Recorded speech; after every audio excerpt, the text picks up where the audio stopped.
Alright, how's it going, everybody? This is your host, Arctic Ghost, and welcome to another peek into the series that is the Arctic Pauper Show.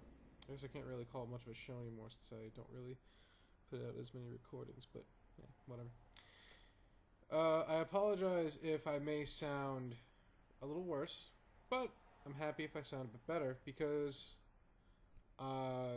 it is almost holiday season and the Blue Yeti mics, I think that's what this is, the silver edition. I'm not exactly sure. We're on sale, and I picked one up. So, hope I sound better. So this time around, I'm going to be taking a look into Goblins. The first time around, I didn't really do too well with it, but that was a long time ago in PCT, or Pauper Classic Tuesdays. And this time around, I changed the list up a bit. I have a different way of looking at it. The list is a bit different. So let's break it down piece by piece and see what's here. So first up, you have your one-drops, you have your Foundry Street Denizen, you have your Goblin Cohort, and you have your Mod Conscripts. Those are your big one-drop creatures. You always ideally want to start off with either one of the 1-mana 2/2s or Foundry Street Denizen to get in more damage. As far as your other one-drops go, your utility one-drops, you have Goblin Slayer, of course, and Mog Raider. I personally don't like playing 4 Mog Raider. These on their own are kind of weak, and you know, a lot of the time they're just going to be 1-mana 1/1s because you're not even going to want to sack your board. You're going to want to build up a critical mass, and drawing more of these is kind of just redundant, I think is the word. It probably isn't, but you know, whatever. But yeah, so I chose to just cut one of these. I used to play 2, but I went up to 3. After I was convinced that 3 was a little bit better. As far as the 2-drop goes, you have 3 Sparksmith. Playing 4 seems a bit unnecessary because if you draw 2, you're not really going to use 2 of them. They can get removed easily, but you usually only need to be alive for 1 or 2 pokes. So I'm choosing to play 3, so you can see 1 early, but then you don't really see 1 until, you know, it's not going to hurt you. Up for another 2-drop is, I know it's a 1-drop, but Goblin Bushwhacker. This is your big win condition. What you want to do mostly in Goblins, the reason why it's so powerful is because Goblins can go very, very wide. You can get a critical mass of creatures stretching all across the board. You can go Goblin Bushwhacker, and suddenly your opponent finds themselves at, you know, let's say they're at 10 or less life.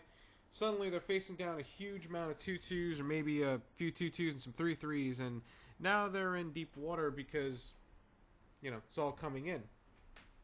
So Bushwhacker is, of course, probably the best creature, or, well, probably not the best, but it's one of the best creatures in the deck. And then you have Mog War Marshal. Mog War Marshal's great because it's 2 mana for 2 creatures, and then you can sack it to give +1/+1 with a Mog Raider or a Goblin Slayer and still get a creature out of it. Or you could, you know, make your opponent's removal worse because when it dies, you get a 1/1 Goblin token. It just does a lot of things that this deck wants to do. It also creates 2 creatures, making you able to attack on turn 3, if that's what you get. It also creates 2 creatures, which makes Bushwhacker much better, of course. And it could be a giant growth with Goblin Slayer or Mog Raider at the very least. Going on to 3-drops, now you have Goblin Matron. I think that this card's great. With Peregrine Drake, you know, gone, the format, of course, has gone back, but it's also changed a little bit because there are still some new cards, you know, out there that people are playing. And I think Goblin Matron kind of gives Goblins not the long game, because you don't want to go into the long game, but it gives it kind of a combo-y finish, because now you have more ways to get Bushwhacker or to get Mog War Marshal.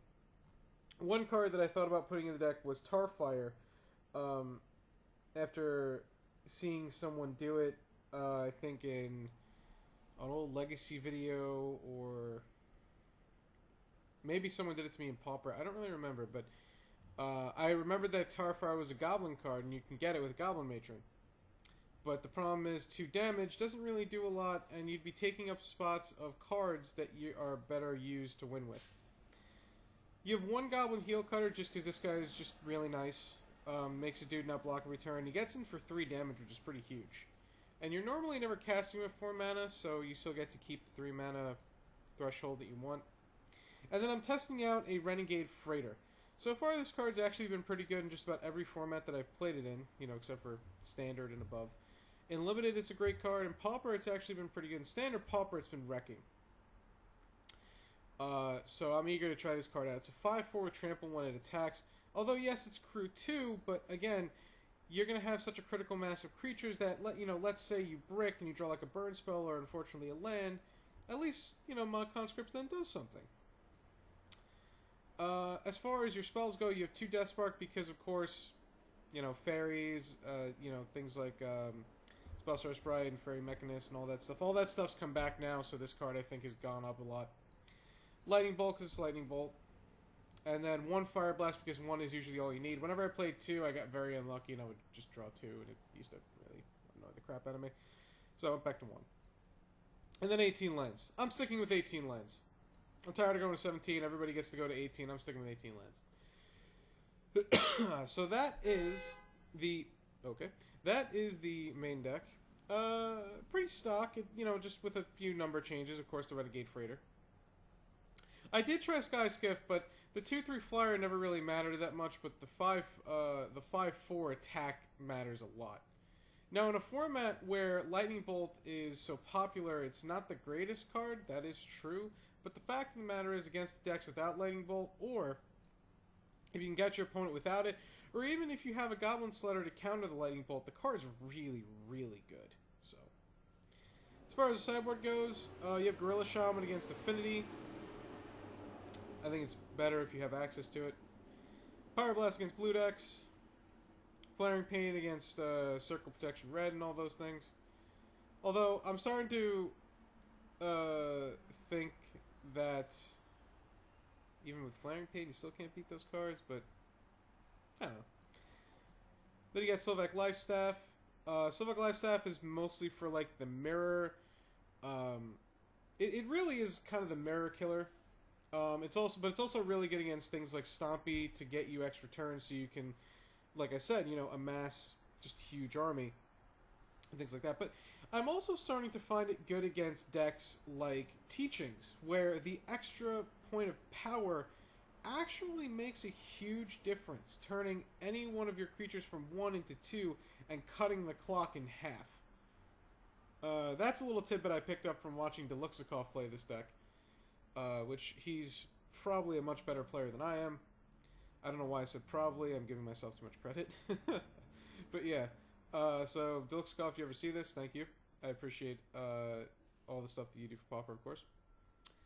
You have Flame Lash, just as some extra removal spells for like Spire Golem, Mirror Enforcer, Carapace Forger, things like that. And then Electrickery in case you face the mirror, tokens, Delver, etc., all those things. I think Electrickery as a whole is better than adding more Death Sparks.